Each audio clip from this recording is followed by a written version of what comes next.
Akalain mo namang merong nakialam naman na ahas. Ano? Inintriga yung babae. Yung babae naman, napaniwala. Ang dami namang mga, kung masabing ahas, ano? Ang daming nag-iintriga. Mali yung Korte Suprema. Nako. Mali yan. Ganito ang dami nila eh. Puro matatanda pa naman yung mga iba eh. Mukhang iba ata nandun pa sa plenaryo nung...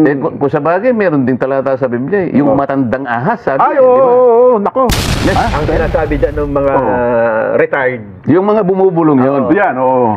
Yun yung mga matatandang bumubulong doon sa babae. Yes. Yun ang pinakikinggan nilang gano'n. Bulong ng bulong. Pakinig naman yun. Hindi totoo yun. Naglatag daw ng bagong ano eh. Parang technically parang inamend nila eh. Naglatag ng mga bagong patakaran. So hindi daw dapat ipatupad dahil hindi naman retroactive. Kasi nga, makikinig ka sa mga bumubulong sa'yo. Akala mo naman totoo yung ibinulong. Nasa sa inyo yun. Paano hindi sasabihin ng Korte Suprema yun? Hindi nga nila sinundan yung ano eh. Yung aming rules eh. Ano sinasabi sa rules? Lahat ng impeachment complaint na ipapile, tatlong steps eh. Una, i-repair mo kaagad sa opisina ng speaker. Opo. Yung kauna-unan pa lang, kung totoo yun eh, December 2. Immediately. Hindi niya immediately i-repair. Inamin nila yung unang tatlo na kanilang ipinail na impeachment complaints ni-repair ng Secretary General sa opisina ng Speaker mahigit 2 buwan nang nakararaan. Immediate ba yun? Hindi. Bakit ngayon ayaw nilang kumontra? Kung mali ako, kontrahin nila yun. Pangalawa, pagka-repair mo sa opisina ng Speaker, i-include mo sabi niya sa rule namin, sa order of business. Yun. Aba, ang yayabang. Noon pong February 5, kanya yung 4 na impeachment complaints in-include namin sa order of business. Dala-dala ko po ako, Mr. President, ang kopya ng order of business. At bibigyan ko ng kopya yung Secretary ng Senado. At dito po, lahat ng gustong examinin ito, ay malaya po silang i-examine nila po itong dokumentong ito. Wala po ritong naka-include alinman doon sa 4 na impeachment complaints. Ito po, hawak ko po yung kopya. Bakit wala man lang isang pumunta sa akin? Tingnan ko nga. Wala. Alam nila talaga hindi na-include eh. Sabi ko sa kanila, nagsinungaling na naman ang House of Representatives sa pamamagitan ng Solicitor General. Gusto kong hiramin yung salita ninyo na doon sa tagpo na nang lalangin ng Diyos ang tao eh. Di ba? Meron kasing tagpo doon na yung babae, ano tawag doon? Yung, nakikinig sa mga bulong-bulong. Ang sinasabi mo, nung magpapaliwanag na kami kung ba't kami bumoto ng yes. Opo, yun. Actually, hindi na ako dapat magpaliwanag dahil yung buong privilege speech ko nandun na. Ngayon na nga po yun eh. Opo. Pero sinamantala ko rin ng konting panahon. Ang sabi ko, Mr. President, nung lalangin po yung 2 unang tao, yan. meron pong kalakip na kapasyahan na sinabi sa kanila na kanilang dapat na talagang huwag ipagwalang bahala. Alam na natin yun, sinabi, lahat na niyang nakikita niyang puno riyan, mga hayop na nagsisipaggala dyan, inyong lahat yan, maliban na lang doon sa pinakagitna. Huwag na huwag ninyong kakainin yan. Sabihin, huwag niyong gagalawin yan. Huwag kayong pupunta riyan. Matigas na po ako at malinaw naman yung pasya. Meron naman kaso. Akalain mo namang merong nakialam naman na ahas. Ano? Inintriga yung babae. Yung babae naman, napaniwala. Yan, Parang yung nangyayari. May pasya na yung Korte Suprema eh. Ang dami namang mga, kung masabing ahas, ano? Ang daming nag-iintriga. Mali yung Korte Suprema. Nako. Mali yan. Ganito ang dami nila eh. Puro matatanda pa naman yung mga iba eh. Mukhang iba ata nandun pa sa plenaryo nung... Kung sa bagay, meron ding talata sa Biblia eh. Yung matandang ahas, sabi. Ay, oo, nako. Ano yung gusto ko sabihin doon? Kung hindi na paniwala yung babae, wala sana problema eh, di ba? Yes. Ngayon, ang gusto ko, magpakaingat po kayo kung sino-sino na lang ang bumubulong sa inyo. Yan. Yung pangangatwiran naman, hindi naman original sa kanila. Ako, nung tumayo ako ron, sarili ko yung katwiran ko. Hindi ako nagdidepende sa iba. Hindi sila makakapagsalita Kung hindi nila hawak yung kanilang mga Gadgets. gadgets nila, tsaka kung sino-sino yung bumubulong, isip-isipin po, sa kabubulong nila, Nako, nasa may labas. pasyan may pasyan Pumasok tuloy sa balisasa. Oo. Di ho ba? Nakapasok ngayon sa balisasa. Oo. Wala na akong magagawa. Ngayon, dapat awayin niya kung sino yung nagturo sa kanya. Yun ang dapat. Oo. Sino yung Siya naman bubulong kung ano mo kasi sinabi, Oo. kuha ng kuha. Kamukha nga nung babae. Oo. Sinabi na nga, huwag mong gagalawin. Huwag kang pupunta sa gitna na yan. Huwag Oo. mong pakikialaman yan.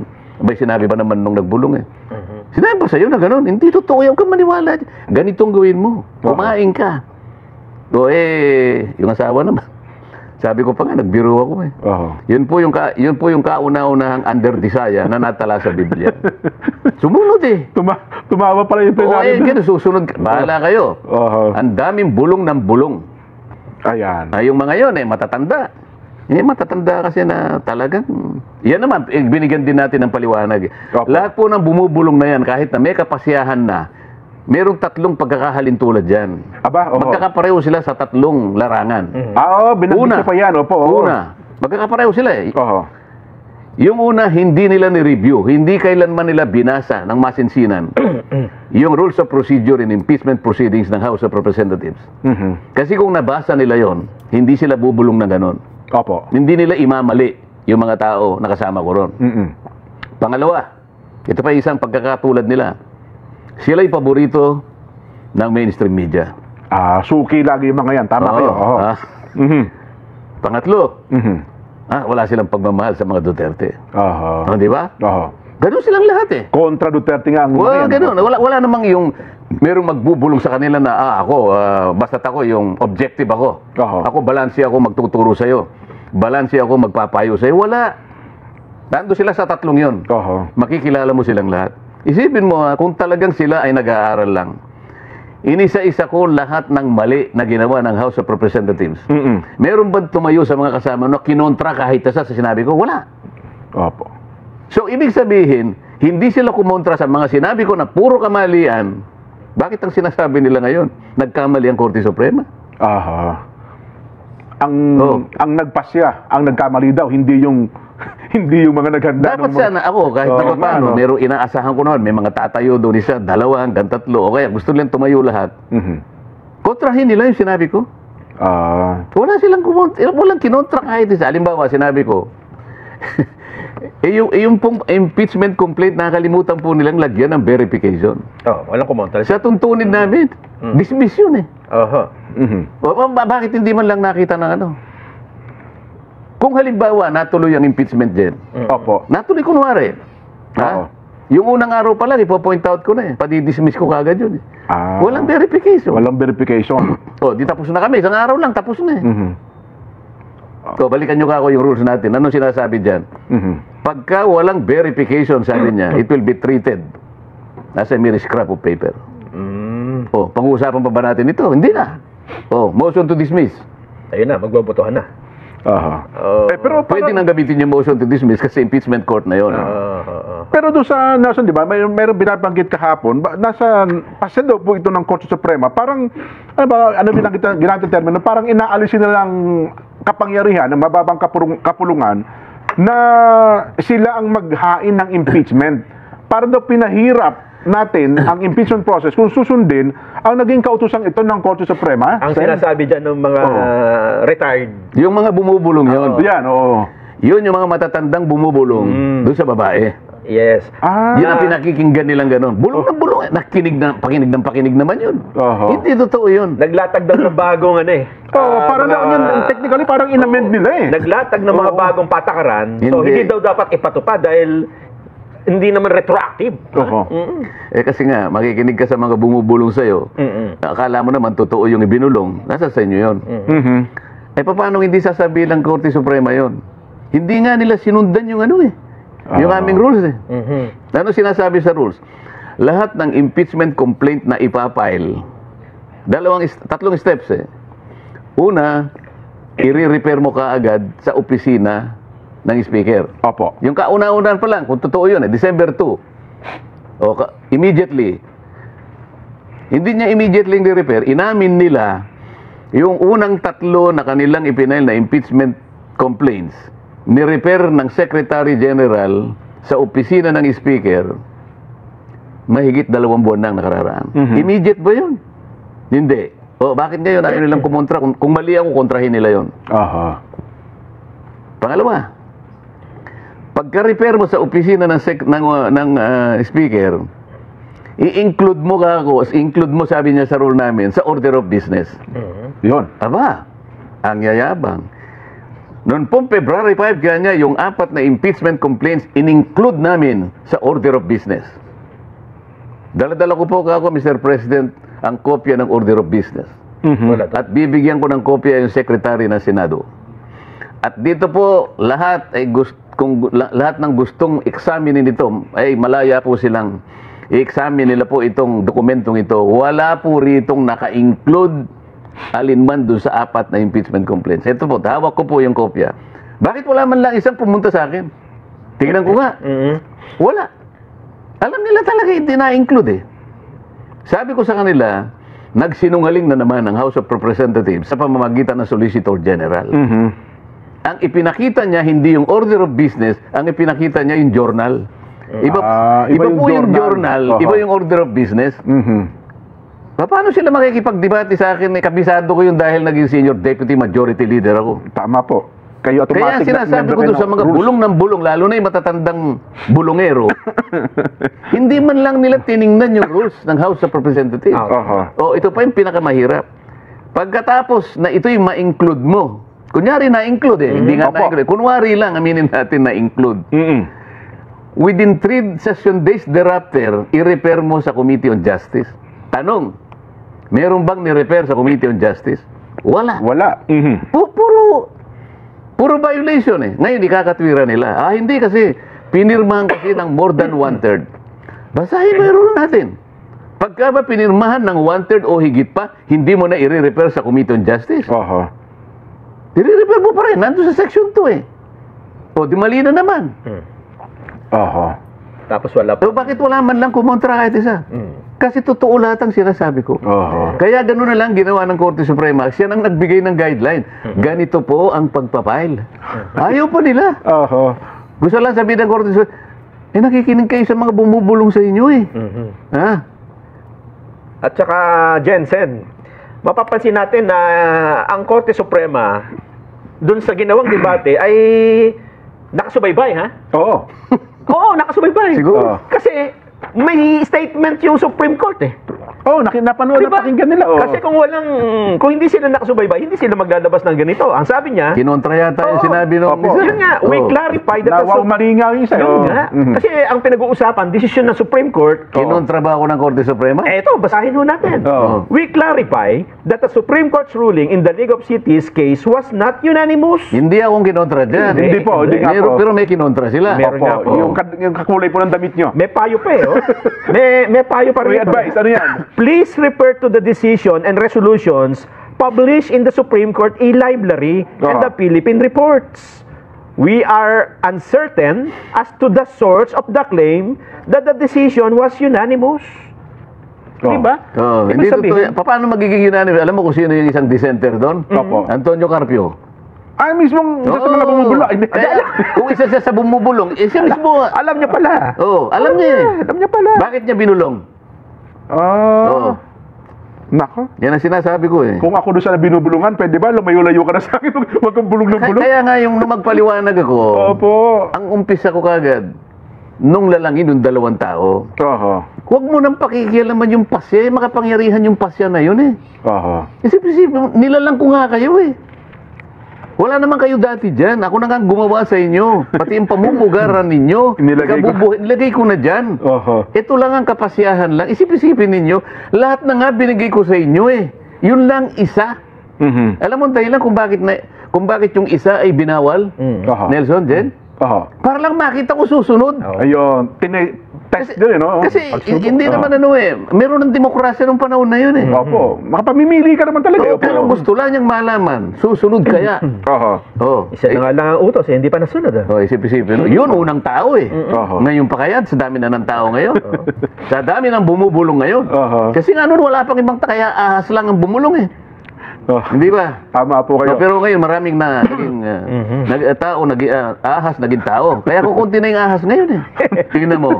Pumunta ka sa kabubatan. Takot na nga po ngayon ng ahas ngayon. Wala ka nang Kinakain, nakitang mga ahas. Bakit, Nelson? Kinakain. Hindi, naging tao lahat. Dugtong ko sa punto na yan, Sen. Ito po. Kasi nagbigay ng reaksyon ng House Committee on Good Government. Sabi nila, Sino? yung House Committee on Good Government, ito po yung isa sa mga pagdinig doon sa Kamara ng Representante. Yun kanila pong komite nagsabi na ang Korte Suprema daw po yung nagdagdag ng mga parameters o steps na sumasaklaw sa eksklusibong prerogative ng Kamara. Dagdag daw eh. Oo, na magsimula ng impeachment laban sa isang opisyal ng gobyerno. Sinasabi pa po na ang mga karagdagang rekisito ay nagpapahirap daw po sa Kamara na magsagawa ng impeachment sa mga susunod na panahon. Alam mo, kaya nga nagbigay ng guides eh.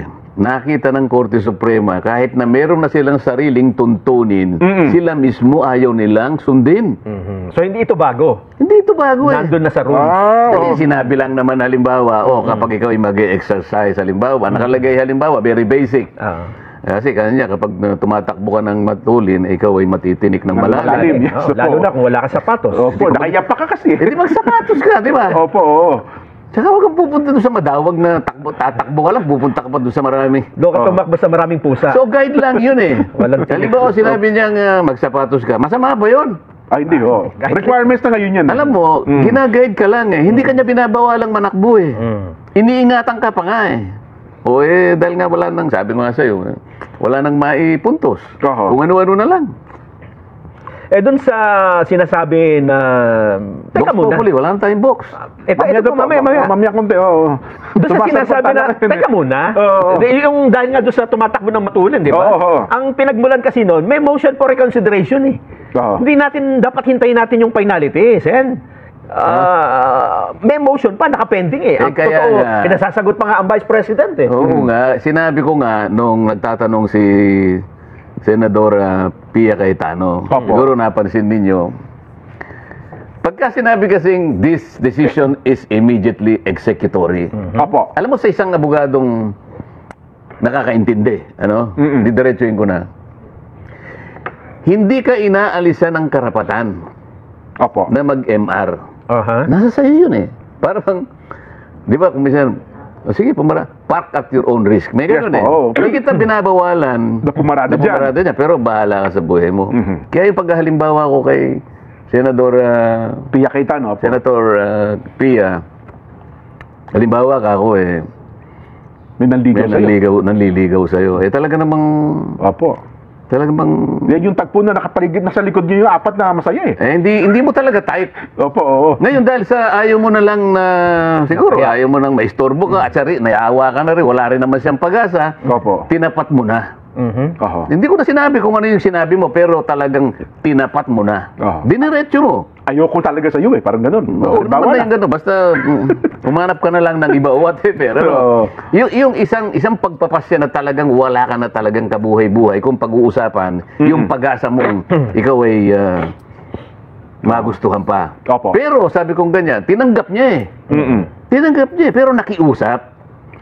Pwede ba naman kang baka naman ako kahit papaano makadalaw-dalaw pa rin. Tinanggap ko na eh. Yun ang MR. Ayun. Hindi ko naman alam, may nagtatawanan pala sa likod ko. Sa likod nyo pala yung apat eh. Sabi ko, sabi niya, you file an MR, but that will not change my mind. Sabi nung nililigawan. Hindi pa bayaan mo silang mag-MR. Tingnan natin. At saka siguro dapat napansin Jensen na noong nag-file ng motion for reconsideration ng House, naglabas ng statement ng Korte Suprema eh. Pakita natin yung statement at may mapapansin tayo dito. Sige. Ang statement nila dito, sinabi nila dito na nag-file na on the motion for intervention. Tapos meron din dyan sa unahan, motion for reconsideration. Pero ang mapapansin mo dito, bagamat nire-recognize nila na may MR, yung naka-box na pula. This decision is immediately executory. Kakaibang mga letra yan, Jen. Ano napansin mo? Bold letters siya. Ayan. Ang ibig sabihin yan, may emphasis. Kaya kung ikaw, malakas ang pakiramdam mo, mapapansinin mo yan eh. Di ba? Tama. May MR na. Pero inuulit-ulit pa ng Supreme Court yung immediately executory, Sen. Ayaw na nga niya lang sabihin, no, we do not entertain any more pleadings. Hindi niya na sinabi yun. Because there is another way for saying that. Halimbawa, this is immediately executory. Formalidad na lang. Bahala ka kung gusto mo. Parang Consuelo de Bobo, di sige, mag-file ka. Ikaw ba? Magpa-file ka pa, Jen. Doon nga po sa nanliligaw, may kasabihan Pilipino kasi, walang matimtimang birhen sa matinding manalangin, di ba? Sabi pa na iba, hindi. Kahit na tayo ay hindi dahil sa alam mo matatalo na, hindi na tayo lalaban. Gano'n? Diba? Basta laban pa rin tayo. Yan yung mga kutwira ng isang senador. Hindi niya common sinabi, hindi na tayo lalaban. Tama. Hindi ako ganun. Ganun po. Ako practical akong tao eh. Ako mas naniniwala ako sa mga bayani. Ako si Rizal. Bayani po sa ano to, digmaan ito ha. Si Dr. Jose Rizal sabi niyo, wala na yan kanya. Sumurrender na tayo kanya. Ayoko yung natatalo tayo kanya. Maging practical na. Masasakripisyo yung mga Pilipino eh, no? Ayoko yung para lang tayo magpapasikat pa tayo. Ayoko yung puro optics na naman eh. Alam mo naman ako, nung bata ako, isa lang naman ang aking pinapanood yung FPJ, di ba? Opo. Kasi yung FPJ kasi Jen, mawalang galang na sa ibang mga artista. Yung FPJ kasi, tahimik yun eh. Walang optics yun eh. Di ba? At saka yun, lalong-lalo na yung mga naunang pelikula nun, yung mga kaparehang babae, parang dekorasyon lang. Walang masamang tinapay doon. Para lang masabing may leading lady. Para lang siguro kasama talaga sa rekado ng storya. Pero kung titingnan mo, kahit wala yung babae, okay, pag magde-end na yun, aalis yun, hindi naman niya isasama yung babae. Yung mga naunang mga pelikula. Siya ng kabayo. Ayoko ng optics eh. Siguro, na-influensya na ako sa ganun. Pag talo na, talo. Pero kung parang chess. mag-arti-arti ka pa. Nakita mo naman yung pag naglalaban kami ng chess ni Suko kagad. siya Maginoo, sports-minded. Isip-isipin mo isang kabayo na lang wala na. Yun ang gusto ko. Pero yung pipilit mong ilaban kahit alam mong ikaw ay silong-silo na. Ay, hindi ako ganun, Jack. Sayang oras di ba? Nako.